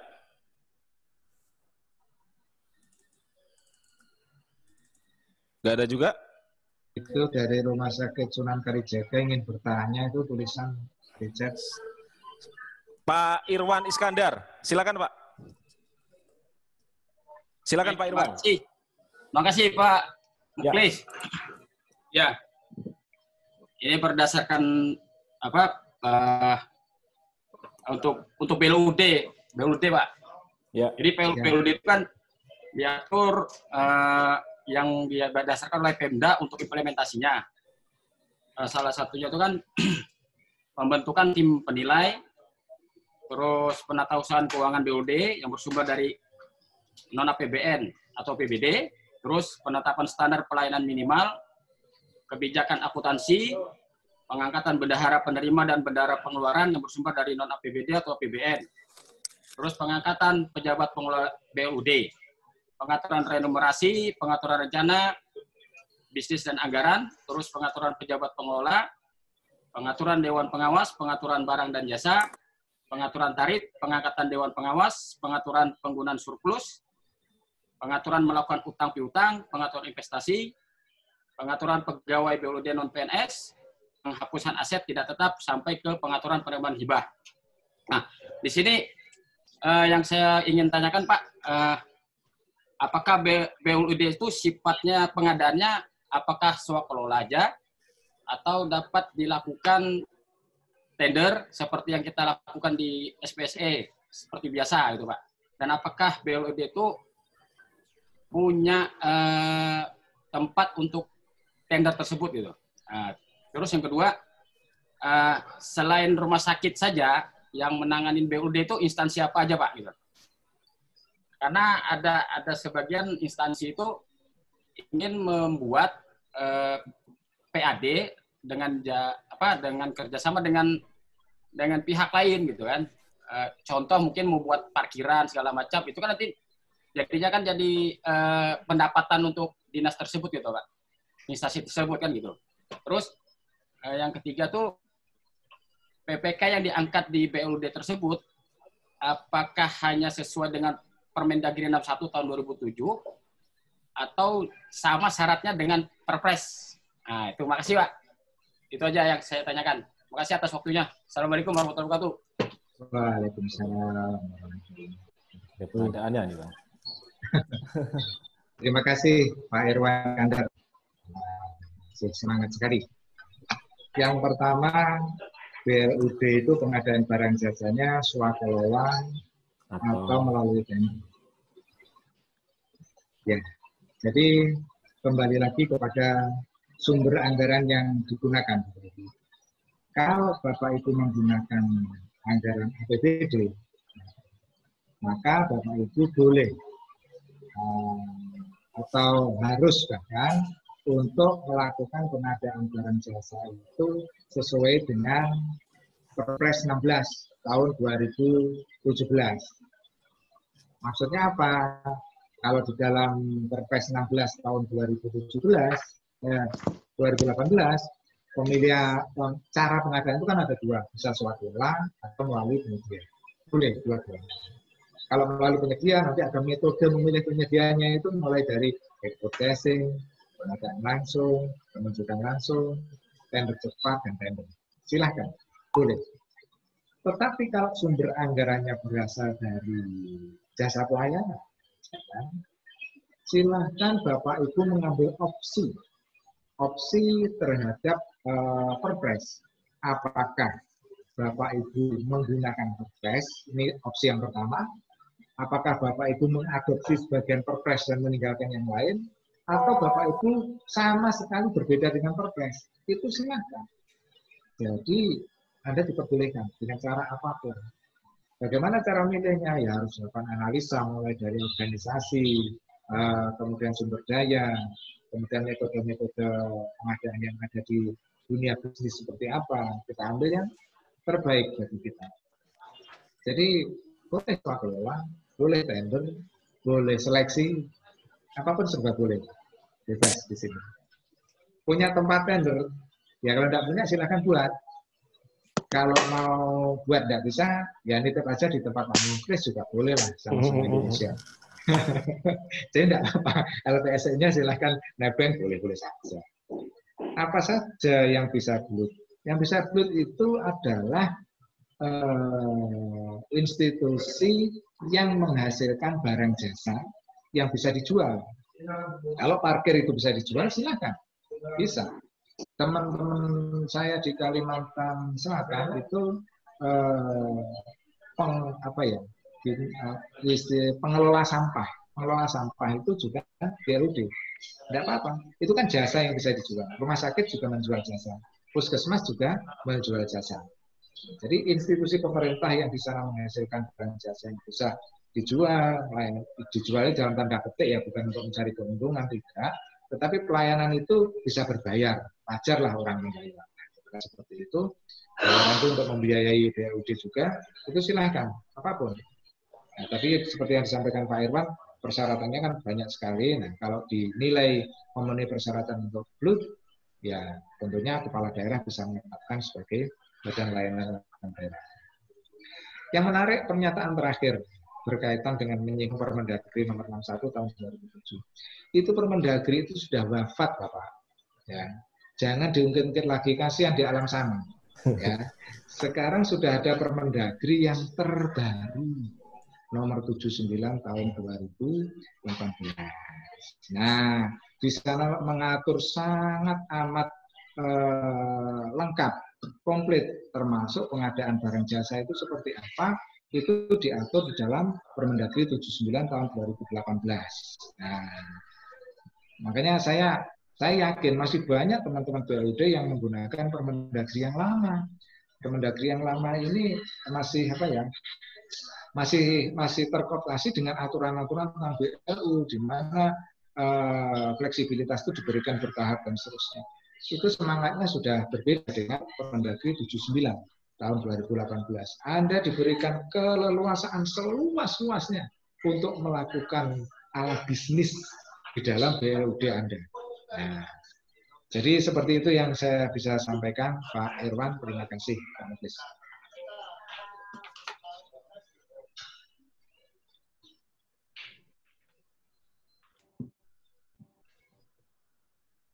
Pak Muklis belum di unmute. Pak Muklis, suaranya Pak Muklis.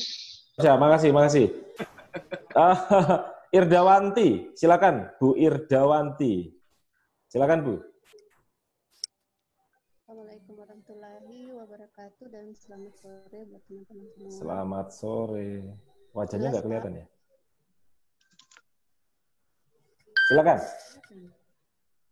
Sudah silakan. Pak, saya dari Inspektorat Kabupaten Nunukan.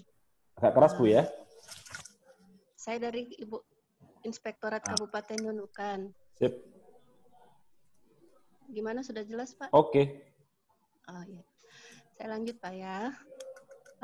Kebetulan saya ini masuk ke dalam tim refocusing untuk memantau penanganan COVID-19 Pak. Jadi untuk di BLUD itu sebenarnya kami ragu apakah itu menjadi ruang lingkup pengawasan kami. Tetapi dari BPKP memberikan arahan bahwa BLUD yang refocusing COVID itu tetap masih dalam pemantauan dari APIP Kabupaten. Nah, di surat Menkes nomor 45 itu mengenai langkah strategis Badan Layanan Umum dalam rangka penanganan dampak coronavirus disease 2019 itu Pak, di poin nomor 4 dinyatakan bahwa BLU itu memakai SE LKPP untuk melaksanakan PBJ dalam rangka COVID-19. Jadi SE yang dia tunjuk yaitu SE nomor 3 tahun 2020. Nah, yang menjadi keraguan bagi kami itu dalam prosedur SE LKPP itu kan ada post audit yang merupakan salah satu dokumen pertanggungjawaban pengadaan PBJ COVID-19. Itu gimana Pak? Apakah tetap mereka adopsi seluruhnya? Karena ada juga kata-kata yang menyatakan bahwa kalau ragu-ragu, mereka boleh bikin peraturan direktur BLU sendiri gitu Pak. Karena pada akhirnya kan mereka itu diaudit oleh kantor akuntan publik. Sedangkan selama ini memang kami tidak pernah itu ada pengawasan ke RSUD terkait BLU gitu Pak. Terima kasih. Itu aja yang saya mau tanya. Sip. Pak Muklis. Siap. Pertanyaannya Pak Muklis. Apa tadi? Pak Muklis ngelamun kan? Yang saya tanyakan itu Pak, prosedur audit itu masuk dalam SE LKPP post audit. Itu prosedur kan auditnya dana di BLU ya? Iya. Jadi kan gini Pak, kalau di PBJ yang instansi lain dan dalam bentuk pendanaan APBD, itu kan memang kami ada post audit untuk PBJ COVID-19. Karena itu adalah salah satu bentuk pertanggungjawaban PBJ COVID sesuai dengan SELKPP malah itu Pak. Gitu. Ya. Apakah menggunakan ketentuan itu gitu Pak, SE itu? Iya, karena dia akan ambigu nanti Pak, karena pada saat ada punya aturan sendiri gitu. Iya, gitu. Ya, gitu Pak. Oke, terima kasih Ibu Irdawanti dari Inspektorat Menemukan. Jadi tadi mungkin penanya sebelumnya saya sempat nanya, apakah BLUD-nya itu sudah punya aturan tersendiri PBJ atau belum? Kalau sudah, lakukan aja sesuai dengan aturan itu. Tetapi kalau di dalam aturan itu ternyata belum mengatur tentang kondisi darurat seperti sekarang ini, nah berarti wajib hukumnya untuk menggunakan SE3 LKPP. Karena di dalam Permendagri itu muncul apabila belum ada aturan PBJ maka kembali pada aturan yang berlaku. Seperti itu. Kalau sudah mengatur ya lakukan aja sesuai dengan aturan. Karena itu adalah aturan yang khusus khas mengatur tentang BLUD itu sendiri. Kemudian berkait dengan audit, jadi di dalam SE3 ini untuk memastikan kewajaran harga setelah pembayaran, PPK meminta audit oleh APIP atau BPKP.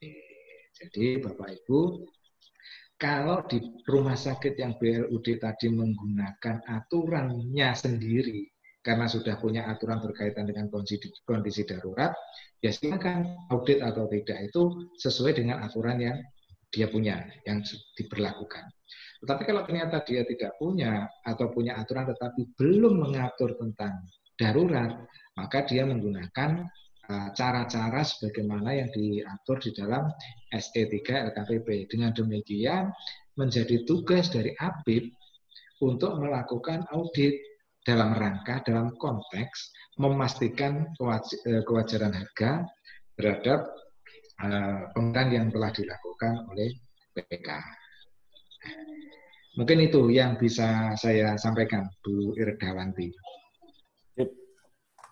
Oh iya Pak, kalau misalnya aturannya itu dibuat sebelum diadakan pengadaan, tetapi sudah memuat darurat, itu berarti mereka ikut yang BLU peraturan direktur ya Pak ya? Berarti sudah ada aturannya ya tentang kedaruratan itu?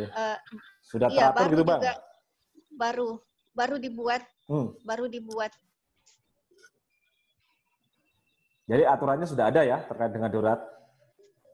Iya Pak, ada. Bisa mengikuti itu. Gitu ya Bang ya? Iya, iya. Sip.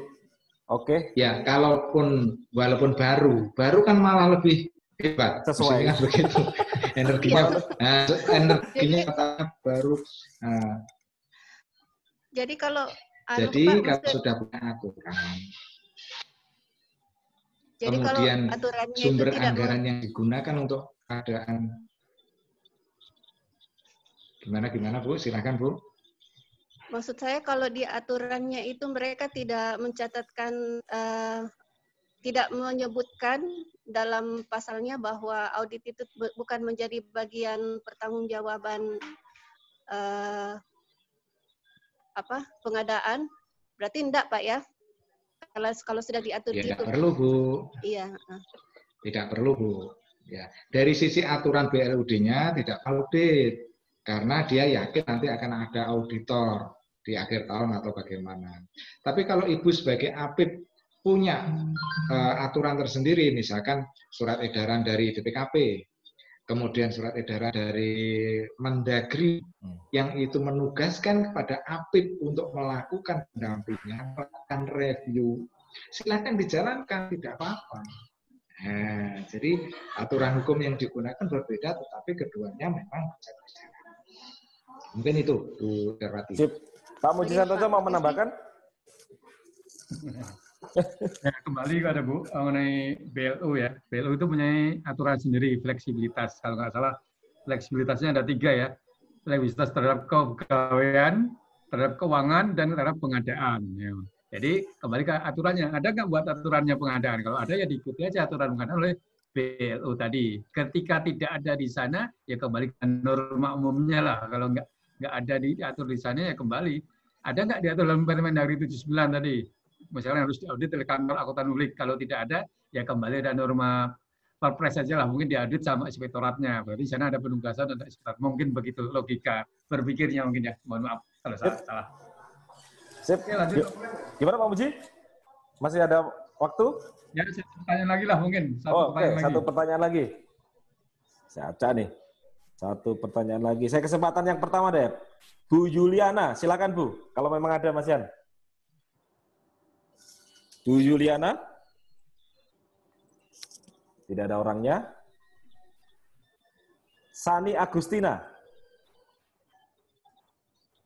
Bu Sani Agustina? Bu Sani Agustina, kosong. Endang Sri Winduwati, silakan. Kosong juga. Herdiana Mulyono. Silakan Pak Herdiana Mulyono. Silakan Pak. Terima kasih. Assalamualaikum warahmatullahi wabarakatuh. Waalaikumsalam. Dari mana Pak? Dari UKBJ Kemdikbud Pak. Oh siap. Baik. Tadi ada slide menarik yang slide ke-28 kalau misalnya tentang 4 poin kenapa harus berbeda ya dengan Perpres kan berarti ada karena perbedaan tujuan, terus fleksibilitas, terus kondisi SDM dan strategi untuk mencapai tujuan organisasinya. Yang satu yang saya masih jadi PR di kami, salah satu PR yang dari kami terkait dengan kondisi SDM nih. Yang saya kurang tahu kalau BLUD itu ada nggak yang PNS ya, yang pegawainya itu sama juga ya, ada PNS ada yang non PNS. Ketika katakanlah yang PNS nih, ketika PNS kan kena aturan SDM ya, yang dari Menpan misalkan terkait dengan Jafung ya, Jabatan Fungsional PPBJ. Nah, Jabatan Fungsional PPBJ itu dikaitkan dengan misalkan ada dupaknya itu, ada standarnya, di mana standar dupak itu mesti dibuat oleh LKPP berdasarkan Perpres kan ya, berdasarkan aturan PBJ misalkan angka kredit sekian, tender ini. Nah ini kalau ketika ada PNS yang menjadi pelaksana PBJ di situ, bagaimana kaitannya dengan misalkan dia jadi Jafung, ada kebetulan di kami, ya ini kebetulan Dikti baru gabung ke kami, dia ada di Jafung, dia di BLU atau di PTNBH, mereka mempertanyakan bagaimana dupak saya Pak, karena kami sudah mengatur sendiri. Nah siapa tahu mungkin di BLUD sudah membuat semacam aturan ini sehingga bisa dikonversi atau dibikin matrikulasi yang kami mohon dapat pencerahannya. Terima kasih. Siap, terima kasih. Ini tempatnya Mbak Cece. Ya. Gimana Bang tentang SDM nih? Siapa nih yang bisa sebagai pelaku pengadaannya di BLUD ataukah sama dengan yang lain kalau ada ASN di sana gitu? Oh ya. Terima ataukah kasih lebih Pak fleksibel Herdiana. Gitu? Ya, terima kasih Pak Herdiana Mulyono.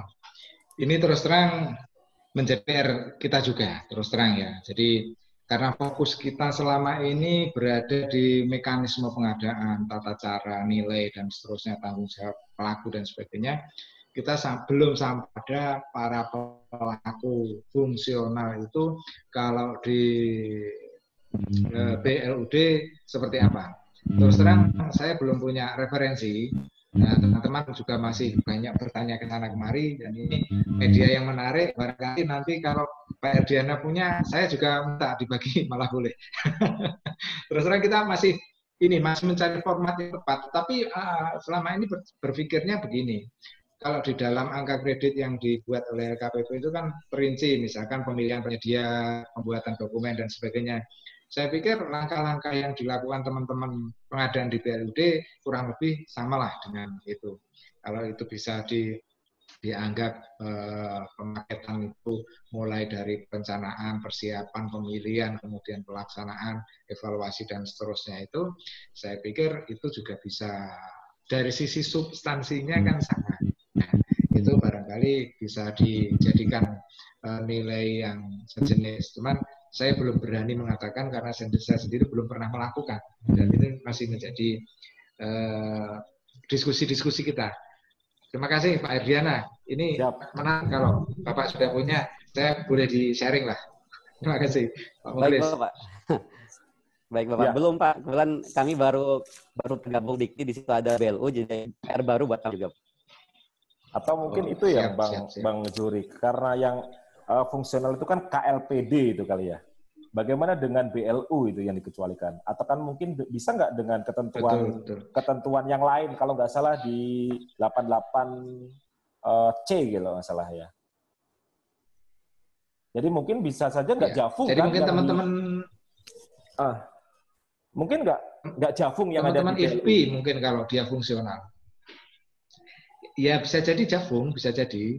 Jadi mungkin organisasinya IFP mungkin yang lebih berperan kuat untuk apakah bisa diakui enggak bekerja di BLU itu kan juga instansi pemerintah juga, walaupun dikelola dengan cara yang berbeda seperti itu. Nanti kita undang deh ya Bang, acara berikutnya. Betul. Kita pertemukan dengan LKPP dan IFP lah.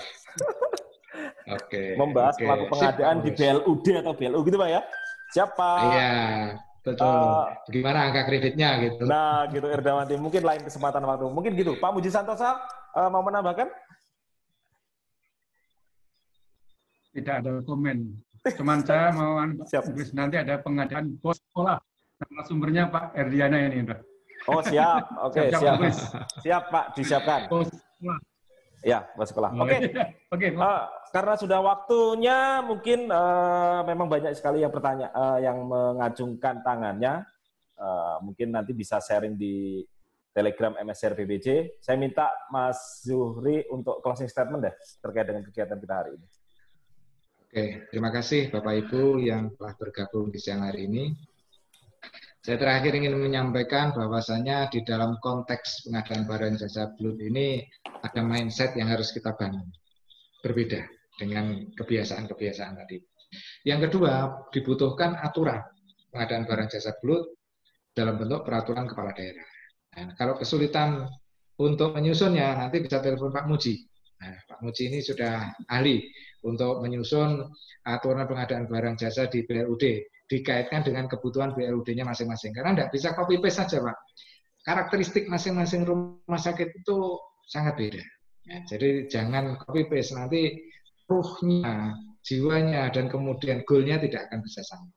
Jadi itu saja, tetap semangat. Mudah-mudahan pengadaan di rumah sakit makin baik, bisa menunjang tujuan dari organisasi rumah sakit untuk memberikan pelayanan yang terbaik.